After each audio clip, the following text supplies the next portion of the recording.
নারী ততক্ষণই আপনার যতক্ষণ সে রাগ করে, অভিমান করে, ঝগড়া করে, বিরক্ত করে, অধিকার খাটায়, ভালোবাসে, যত্ন করে, খেয়াল রাখে।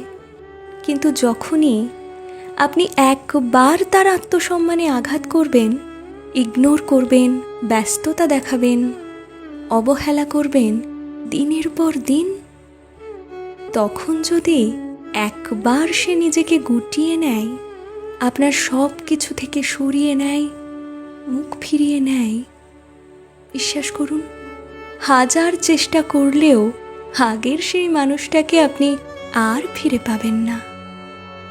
ওই যে কথায় বলে না, যে নারী খোপার মতো বেঁধে রাখতে পারে, সে নারী খোলা চুলের মতো ছেড়েও দিতে পারে।